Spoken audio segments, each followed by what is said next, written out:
She had everything: power, money, respect. Yet none of it mattered as she lay weak in the massive bedroom of her glass mansion, surrounded by silence. For months, her body had been betraying her, and no one could explain why. She had flown in the best specialists from around the world, sparing no expense. One after another, doctors in pristine suits and polished shoes entered her world, carrying briefcases filled with charts and theories. 22 of them had come. 22 had failed. Each left her with a polite bow, an apologetic shake of the head, and the same haunting words: "I'm sorry, there's nothing more we can do." For the first time in her life, the billionaire woman who could buy anything felt powerless. And in the silence of her room, she wondered if this was how it would end. But fate has a strange way of sending miracles where we least expect them.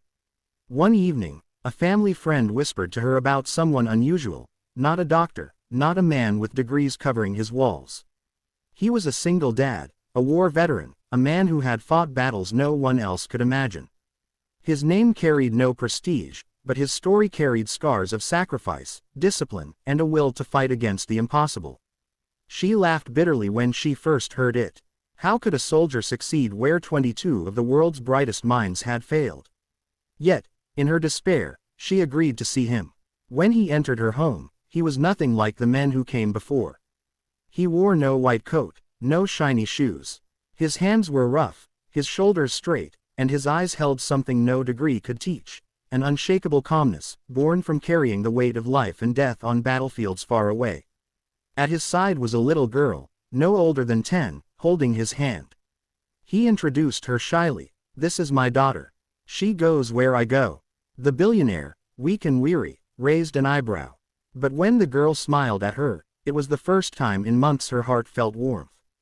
The veteran didn't begin with machines or charts. He sat down beside her, looking her in the eye like she was human, not a patient, not a billionaire, not a lost cause. "Tell me everything," he said quietly. She poured out her pain, the sleepless nights, the crushing fatigue, the hidden fears she had never admitted to anyone. He listened, not interrupting, not diagnosing, just listening. When she finished, his daughter squeezed her hand gently, whispering, "My dad always finds a way." For reasons she couldn't explain, the billionaire believed her. Days turned into weeks. His approach was nothing like the sterile methods of the doctors before him.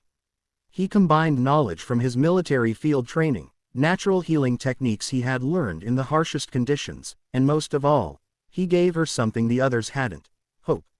He pushed her to fight, not just survive. He walked with her in the garden when she could barely stand, taught her breathing exercises from his days calming soldiers in panic, prepared simple meals that brought strength back to her body, and never once treated her like she was fragile. His daughter often sat by her bedside, reading stories, laughing, bringing life back into a house that had grown silent and cold. It wasn't easy. There were nights of pain so deep she nearly gave up, mornings when she cursed him for pushing her too hard.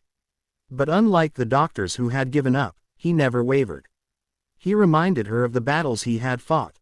Not all were won, but the fight itself was worth it. Slowly, something changed. Color returned to her cheeks. Her strength grew. The woman who once couldn't climb out of bed began walking, then running, then laughing again. Against all odds, she came back to life. Word spread quickly. The world's media caught fire with the story: the billionaire who had been given up on by 22 doctors but saved by a single dad veteran. People expected her to thank him with money, with power, with gifts fit for kings. But when she asked him what he wanted, he simply shook his head. "I don't need anything. I just wanted to see you fight again.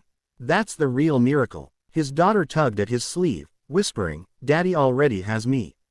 "That's enough." In that moment, the billionaire's eyes filled with tears. For all her billions, she realized she had been poorer than this man and his little girl. He had something she couldn't buy: love, resilience, and faith. And she knew she would never forget it. So if you're watching this right now, ask yourself, what battles are you facing? What have you been told is impossible? Maybe 22 people have told you there's no way. Maybe the world has given up on you. But miracles don't always come from where you expect them. Sometimes they come from the most unlikely hands, from those who have walked through fire and still carry light. Don't give up. Don't stop fighting. And before you go, if this story touched your heart, make sure to like this video, share it with someone who needs hope, and subscribe to the channel. Because sometimes, the stories we share can be the very miracles someone else is waiting for.